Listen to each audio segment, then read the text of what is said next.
Hello and welcome back to All for United WFC. As you can see, I am absolutely delighted to be joined by someone who you should recognise if you watch this channel over the years, Phallon Tullis-Joyce, obviously Manchester United goalkeeper. Phallon, thank you for coming on. How are you doing? Well, I was going to say this morning to you over there in New York. Yeah, doing really good, thank you. It is 8 a.m. here and I'm outside my parents' place, so I apologize for the lawnmowers you might hear, but really excited to be here with you on this podcast. No, brilliant. We're absolutely delighted to have you on. I get the first kind of question I wanted to throw off. Obviously, players obviously with time off at the moment, and just from your point of view as a professional player, do you enjoy this time off, this kind of period, I guess away, or do you just kind of want to get back to it, back in, in training and back amongst the squad, or do you kind of like this time off at the moment? Oh, there's definitely two sides of it where I do appreciate this time a lot to just go and travel. We don't really have that many days off in a row where you can just see different parts of the world and different environments, especially for my passions, being in the in the ocean. And then at the same time, I also really enjoy this off season because you've been given all this information from your coaching staff of what they'd like to see from you for the next season. And this is where you could really hone in and just fail as many times as, no eyes on you, and really progress and really be that better player for your team for that next season. So that's definitely the side of the off season that I really love. And I love just pushing my limits and really working for it. And at the same time, I do miss my teammates a lot. Like, I'll see them on social media doing all these things, like all their vacations and stuff. So I am happy and ready to get back to it with them also. Yeah, so definitely both sides of it. Certainly a well-earned rest for you and the rest of the players, that's for sure. After the season and things like that, I want to go right back. You spoke obviously a bit about your diving and off the field activities. We definitely will be coming back to that towards the end of the recording as well. But I want to go back to kind of your early years and what got you into football, and I guess why goalkeeping is the first kind of question on that one. Yeah, so I started. I will be saying soccer all the time because that's just how I've grown up calling this sport. So I started playing when I was 4 years old, and it's actually a very big sport for girls and women here in the United States. So it wasn't that abnormal to be playing, and just loved it. My mom just put me in and was playing basketball at the same time. And then finally, when I was 12, I was trying out for a team, and like an all Long Island team. I had made it as a field player, but the goalkeeper on the team, it wasn't too unusual at the time for goalkeepers to split halves of a game, but that goalkeeper was going to be full-time, so playing 90 minutes, but she didn't want to. So me having played basketball, and we would always play these little games before practice would start of like, if you can't score, like you just stay in the goal. If you keep saving the ball, you stay in the goal. And sure enough, I never really left the goal. So my coach thought it would be like the next thing to just be like, hey, do you want to step in? And I really never left. Like, as soon as I started training for being a goalkeeper, flying around, at some points my trainer would like blindfold me and try and make me sense the ball. And that element of just absolute craziness in a goalkeeper session was really what drew me, and still does today. I still have the biggest smile on my face during goalkeeper trainings, and it just really stuck with me. So what you're saying there is because you were so good at it, you had to stick in between the sticks, so to speak. Yeah, didn't get away with lengthy limbs, didn't go unnoticed. You spoke a bit about obviously there, in terms of where you grew up and things like that. Obviously, you spent a lot of time in New York. You obviously went over to France, and then moved back to the States. Now, obviously, over in England. How have you found adapting life to England? Obviously, has there been anything that you found, I guess, better over here, or that's a bit tough to adapt to and things like that? I have really, really enjoyed being able to see all three of these leagues and having a good amount of time in all three of these leagues as well, like starting in France and playing for Stade de Reims. The team was in Division 2, going up into D1, so that in and of itself, and experiencing relegation for the first time, because we don't have that in the United States in that league. And so that was primarily the league that I had been watching growing up. So that was new to me. That was a whole new stress level that I had never experienced before, of the potential of going down in a league, even when we were playing in D1. So there was that thrill. And I think having played in the US league, it's so competitive each game, but at the same time, there's not that same stress of, being demoted or relegated. And then coming back to this league here in England, it's still like that rush of like your placement and things like that. So you have like a really nice mix of both the French league and the American league. that you have some phenomenal players, like technically, tactically here in England, as well as just the physicality of things too. So it's really a thrilling league to be a part of. Like, I have loved all three of those leagues. There are so many great things about all of them. But yeah, I am finding it really interesting, all the similarities and differences between them. Just from an England point of view, I'm just curious while you were talking, have you picked up any kind of like British phrases or kind of, I was going to say Manchester specific words then, but is there any kind of British phrase any of the teammates have kind of? Yeah, so there are definitely so many. I can say, even just particular to Manchester, like, people say that it's obvious you can tell when somebody's from Manchester, and it wasn't until I was like 6 months in that I could honestly understand the accents and hear an accent and kind of distinguish where someone was from. If someone was like Mank, or like, you know, just like someone was from Liverpool or from Newcastle. It's so funny, the areas you guys have. And then between Wilco, Mary, and Saf, they also have their phrases. So I had just recently gone to Scandinavia and traveling around like Sweden and Denmark, and like Wilco and Mary and Saf would always say like, it's Baltic when it was cold out, and I was just like, I don't know. And sure enough, I had never paired it with the Baltic Sea, and the Baltic Sea being like so ridiculously cold that it preserves shipwrecks perfectly. So like, it was a bit of my nerd side realizing in a museum of like, that's what they were saying this whole time. So yeah, there's been plenty of things. Millie always has something to say also too. So yeah, I'll learn from them a lot of different phrases here. Yeah, I feel like Millie and Toonie in particular could probably have their own phrase book. I think of things that they've come out with.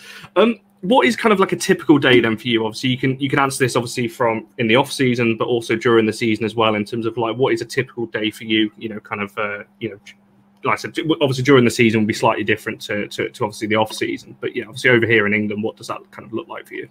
Okay, yeah, so I can do a comparison between the two. So normally in season, we'll all be together for breakfast. We'll have our check-ins first in the locker room. Sometimes we'll have like a little physical check-in of our body, make sure everything's okay, and then we'll go and have breakfast together as a team. And then typically we'll have a team meeting right after that, get ready for whatever the session's going to be or the next game that's coming up. Then we'll have like our taping window. Everyone gets their needs met for getting ready. Same with pre-act right before the session. Then we'll have our training session. That's probably at around the midday. So all of that was from about 9 a.m.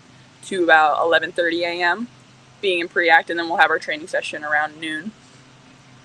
So about 2 hours of that. Sometimes we do our extras. Our forwards do love their extras. So I'll be in goal for a while after our training sessions. I admittedly love it too. So that's a lot of fun. Then sometimes on some days we'll have gym afterwards for about an hour. Some days we don't. And then pretty much free for the rest of the day. And that's when I'll be making my little animations for the next video, the next Fishy Finds video. And then with the off season, for me today, most days it's a little bit less structured, but at the same time, like I'm still hitting my gym mostly. And then after this podcast, I actually have a training with my trainer that I've known since I was 12, since I actually started being a goalkeeper. So I'll be with him probably for 2 hours. Then I'll be with him and training younger ones and getting extra touches and distribution and training younger goalkeepers he works with. And then I'm free to just hang out with my family. It's a really great time to just watch movies and just binge Netflix and all that. It certainly sounds like busy. Obviously, you keep yourself busy and things like that. Obviously, you mentioned the coach there that you work with. That's good. Obviously, that you kept that relationship going over those years as well. I want to take you back to just before you signed, obviously, with Manchester United last summer, in terms of what your feelings were around that when you found out that United were interested last summer and kind of around that move, what your thoughts were and feelings were when that deal got done. Because I know as fans, we were all massively excited when you finally signed the dotted line and that got announced. Yeah, thank you.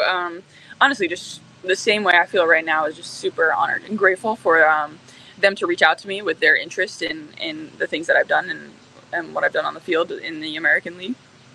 And yeah, I was just super excited to get started with them because they had a plan to help me progress, and I was really just looking for an environment where I could really grow as much that my potential would allow, and just wanted to keep pushing those boundaries for myself. And I felt like they had the site to do that for me, and really just looked at me as an individual and how they could help me. And that was just, I was really excited for that. And then the second I stepped on the field and met my teammates, like I was all the more excited. Like every single one of them has a personality that you just want to get to know. And it's so fun every day that we have breakfast together and lunch together. Like it's just a great group of people and an environment that, I was really, really looking forward to being part of. And now I'm excited to be in.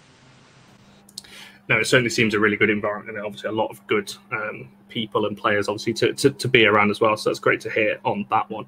I wanted to dive in a little bit in terms of the psychology of a goalkeeper just for a second. Obviously, in games maybe where there's maybe not too much to do, obviously, because as a goalkeeper, it can get a little bit lonely, I can imagine, if the ball's constantly at the other end and you're not needing to do too much. How do you, I guess, stay focused, in the game in that one? If you've only maybe got to make 1-2 saves in a game, sometimes, maybe none in a game. How do you stay focused on the game when the ball's potentially always down the other end? Yeah, definitely. I think as goalkeepers, it's definitely like a strength that's required of our position. But mostly it's communication that keeps us involved in the game. Is you're constantly, even when we have the ball, it still can be the most dangerous time, because a lot of teams in this league are also great at transitions. So maybe an errant pass happens and they're right back down your throat. So you have to be right on your toes and talking to your center backs, your outside backs, letting them know where the next opponent is so that they can just be a little bit closer so we can be ready for any type of counter. But yeah, it's really communication at all times that keeps us in the game. You don't really have the time, if you're communicating properly, you don't have the time for your mind to wander. No, for sure. I've always wondered that question, especially in games where it's maybe a little bit chillier and it's chucking down with rain, as we have seen quite a few times, particularly over this season as well. I guess kind of women's football obviously has grown, tenfold in the last kind of, particularly the last 5 years, but you could obviously look at the last 10 years as well. Mary Earps, we've seen, has been flying the flag over here for goalkeepers, here in England, helping to inspire young female goalkeepers and things like that. Now you're doing the same. Obviously now you're over here as well. What do you think, in terms of young girls to consider being a goalkeeper, and what attributes do you think that they will need, obviously, to work on going through the age ranks? Yeah, I think first and foremost, especially if they're younger keepers, not to get too sucked in of being like, oh, I need to be dominating my box, I need to come out for crosses, I need to be big going into spread save on 1v1s, I need to be clean with my hands. Like we can so often be sucked into this vortex of like, I have to be, amazing with my feet, I have to be a field player and everything like that. And while those things will come in the future for that young goalkeeper, I think first and foremost, just to have the personality that's willing to listen to your coaches, listen to everything they have to say, really absorb the information that they have, and just be very hardworking and resilient. Things can get difficult really, really fast, but the players that are able to rebound the quickest tend to be the ones that have the personalities that my teammates have right now in the professional world. So as long as you keep your head up and just keep working for it and just keep trying, honestly, no matter how many times you fail, like that's a big quality for a goalkeeper to have. No, for sure. And I don't know why I've literally just thought of this in terms of, do you have like a favourite, I guess, save of the season so far? I've literally just thought of this as you were talking about it, when you were talking about obviously staying on your line, things like that, because that instantly brought me back to Liverpool in the Continental Cup earlier in the season. That kind of the save, I'm sure you obviously remember it very well, where you tipped it over the bar. Is that kind of a standout save for you, obviously, this season? Obviously, there was a couple against City in the Conti Cup as well. Is it that Liverpool one, or have you got any others that kind of stand out there? Yeah, I definitely think that one would be at the top of the list. I definitely thought it was just so cool to be in, like, the Conti Cup version of a derby. So I thought that was so cool, stepping onto that field, just being in that moment. That was a big one for me. But yeah, that save was definitely a big one, not just for the save in the moment and what it meant for us. Well, it ended up meaning anything, but, with how things turned out. That's just how soccer is. But also just my teammates' reactions around me was just like lovely people. Like definitely felt loved in that moment after that game. So definitely just appreciated my teammates in that moment. It kind of leads me on nicely into the next question, because I think that game in particular, that Liverpool away that I was just referring to there, and that save, that really kind of, in the eyes of the fans, I think really kind of pushed you to another level. Obviously, in terms of we knew your ability and things like that, but that game in particular, and obviously you had that moment with the fans at the end of the game, kind of with your arm up. I remember all the photos and things like that at full time. How does that feel, obviously, when you see, I guess, fans of all ages, with t-shirts with your name on the back, and people holding signs up and chanting your name as well during the song, because you have got a couple of songs in the songbook now as well. Yeah. I think actually after that moment, after the Liverpool game, Jade Riviere was right next to me too, and she was like dancing to my song. She said that I had a really good song, so she loves it as well, and I do too. The fans are incredible. I mean, the way you remember every single person's song and the moments in which you sing them, like, we do hear you and we do appreciate it so much. The fans and supporters have been so incredible this season. And I give major props to Mary, too, because even looking out on the crowd, it's just like so many spots of green, of that green jersey that's all around. So it's so special to see how many people are supporting just the position of goalkeeper, and honestly, the women's game. Like, there's so many little girls, little boys, like men, women that are at our games and just screaming at the top of their lungs. Like, we appreciate it so much, and it's so cool to see. No, for sure. And I think that the goalkeeper union, obviously, that you've mentioned before, is obviously in the eyes of the fans as well. It's incredibly loved, obviously, with yourself, Saf, Wilco, and Mary as well. It's been great to see this season on that one. Before we kind of, I guess, come to a close and ask you a couple of kind of quick fiery questions, we've got to talk about the FA Cup win and things. Obviously, a highlight for I think if you asked any fan this season of a highlight of the season, the FA Cup winning moment would definitely be that one. How did that feel in the moment, and I guess the celebrations afterwards and things like that? Because for obviously for fans, that was our first major trophy, our first kind of feeling of that. Obviously, your first season over here, and you saw that. Obviously, some of the girls were there last season when we unfortunately lost in the final. What was that moment like? And talk us through some of maybe the celebrations a little bit after that as well. Yeah, I think having been a new player coming in just this season, even just leading up to that moment, you could just see like how much it meant and how much was leading up to this moment. And that was a long time. Sorry, my alarm went off, but it was just like all leading up to this. So you could just tell how much it meant to my teammates and how much it meant to the staff and to our fan base. And then to have that moment and that celebration, that win finally, and that trophy for this team, well worth it for this team and everything that they've gone through. Yeah, so many of my teammates are so strong. Like, the amount of things that Katie Zellum has to, go through for us and be a representative of our team is incredible to see, along with many of other players in our leadership group. Well worth it for them and the rest of the players on this team, but well worth it for them especially. So yeah, I was just really happy to be there and see them get that. And then the celebrations afterwards were nuts. Like, you guys know how to celebrate for sure here in England. Like, you guys are wild. I knew as soon as Aoife put on that bucket hat, like, things were gonna go crazy. Champagne was going everywhere. Like, I couldn't. Millie she was just passing by, just like some little fox just running back and forth, just with some GoPro or whatever they had. It was just so funny to see everyone's different reactions, but all of them just so happy, and yeah, just really happy for them too. It was a great day, great time. No, for sure. We saw a bit of your dancing after that you put on your Instagram story after the Old Trafford game. Was that pulled out after Wembley as well? Did you pull out any of those moves there? Yeah. I was. My teammates introduced me to Bongo's Bingo, so that was a new one for me, and that was definitely a new one. Didn't know until I was giving up my card, because I had gotten the full, that a dance battle would be in order to get the money, the prize. So yeah, that was new to me. Have not done that before, but had to break out the worm that I learned in college, and that secured me the win. I'm pretty sure the 20 some odd women also in the crowd for me gave me the win too. So I do feel bad for my opponent, but yeah, just goes back to really enjoying my teammates. I was going to say, you say you'd never done that before. You certainly look like a pro up there. I was impressed, I think. Yeah, I wouldn't say that, but yeah, thank you. Obviously, we can't let you go without talking about your off-the-field activities. Obviously, we spoke about it a little bit right at the start, obviously, when it comes to diving and marine biology and things like that. Whereas, I guess the first kind of question is, I guess, have you got a favourite location, obviously, that you've dived before? And I guess, have you found any time and place to do it, over here in England as well?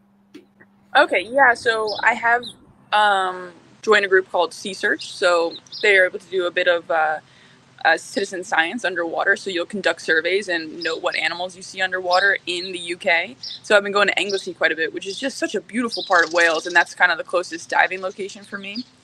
Yeah, I've been really grateful to be a part of that, and just finished up my 5th dive, which means I'm going to be an official observer for Sea Search, which I'm really excited and happy about. And then I've been going up to Oban, Scotland, too, here in the UK that I found. But mostly Anglesey has been my spot that I've been diving in quite often, over there near Holyhead.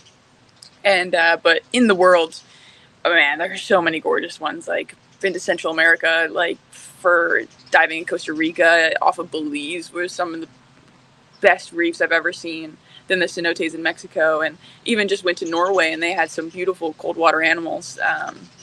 Yeah, I got to see king crabs, and so many times eat sea slugs, which are my favorite. And the kelp forests were just incredible. But I could go on for days, so I'll stop myself. But yeah, I've been having a good time with scuba diving. No, it's certainly amazing. We love obviously seeing all the videos. Obviously, you mentioned your YouTube channel as well a bit earlier on as well. I love seeing videos on there as well. Obviously, I believe you've volunteered at a dive tank and a zoo, obviously, back over in the States as well. And we've seen you going into schools and doing talks as well, which obviously is amazing to see. Is this an area you can see yourself, I guess, after football, going into and I was going to say diving into it then, but that was a really horrendous part. But can you see yourself, I guess, moving into that area once you finish football and things like that, and that's kind of going to be your career? Definitely. I do see that as my path. Post my career. Definitely want to be pursuing my PhD afterwards. That way I can be back in the research and the scientific diving realm. And then as well, just along the way, just helping teach the next generation that, like, I know some people can think the ocean is scary and the animals in it are scary, but that they are pretty cool. And they're just like, it's an incredible place and an incredible underwater world that we have, and it's important to respect it also. So that's important to me, to pass on all the information that I've been given from all the teachers and professors that I've had to honestly anybody that'll listen. So thank you for listening. No, absolutely. It's definitely an important topic that we need to talk about as well. So no, had to get those in. Right, I've got 5 kind of really quick fire questions before we wrap this one up. There's a really short kind of ones on this one. Do you consider yourself more an early bird or a night owl? I am a night owl, but I can wake up early. Yeah, I can relate to that. I like that. Would you rather, are you more of a film person or a book kind of person? Ooh. Oh, it depends on my mood, but I honestly, I do love being in a movie theater. I love just having nothing else to focus on but the movie. Do you have a favorite, just out of interest? Is there a kind of a film that you like that's your like go-to that you'd always go to? Yeah, when I was away at like goalkeeper camps away from my family and, you know, kind of a bit homesick, I used to watch Taxi all the time with Jimmy Fallon and Queen Latifah. And if anybody hasn't watched it, it's a comedy. It's a joke. If we have time, like, the whole opening scene begins with this bike rider who's like delivering some motor parts, who's supposed to be Queen Latifah. And I don't know if anybody knows Queen Latifah on a bike. She's like going through Macy's, getting tagged by Macy's, going through a subway, you know, doing like flicks on a bike, and then it skirts around and then flicks up and it's Queen Latifah on a helmet. And like, it's that kind of humor that's just like dumb humor.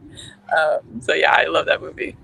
That is a film I've actually seen. For those of you, obviously, who watch the channel on the regular, I'm not a massive film person, but I have actually seen that one, so I get that. I'm really happy with that, actually. Do you prefer home or away games? I love home games, but there's something special about away games. That little competition of, you know, that win at an away game at somebody else's place is pretty nice. I can get on with that. Are you more of a call or a text type of person? A text, yeah. 100%. And this is the big one, because as people will know on this channel, again, if there's any new viewers watching this question, it's not going to make any sense. It's been a running theme on this channel. If you're eating a burger, would you pick it up with your hands and eat it with your hands, or would you use a knife and fork? I normally cut it in half with the knife and fork, and then pick it up with my hands for the half, and then go that way. I can't believe I've just asked you that. It's been for context. I do use a knife and fork, and it's I'm in the minority, I think, on Yeah, one. I think so too. That's like eating pizza with a knife and fork. I'm not on board with that. I don't go that far, just pointing that out to people who may think, but that's another one added to the list. It was going so well. Phallon, you've been absolutely amazing. Thank you so much for joining us, obviously, and I hope you enjoy the rest of your time off over there, obviously in the States. Have you got things kind of plans set up? Obviously, you mentioned obviously a few of your diving experiences there. Have you got things that you're looking forward to now, or? Yeah, honestly, my brother's a big Dungeons and Dragons fan, so we're gonna go see like a Dungeons and Dragons play at some point. I don't know much about it, but I love how much he loves it. So, be learning something new with that, and then hanging out with some of my friends that are here too in New York. That's what I'm looking forward to. Amazing. Well, Phallon, thank you so much for coming on and giving up your morning to speak to me. Make sure you like the video, subscribe, and all of that kind of stuff. Yeah. Thank you. Soon.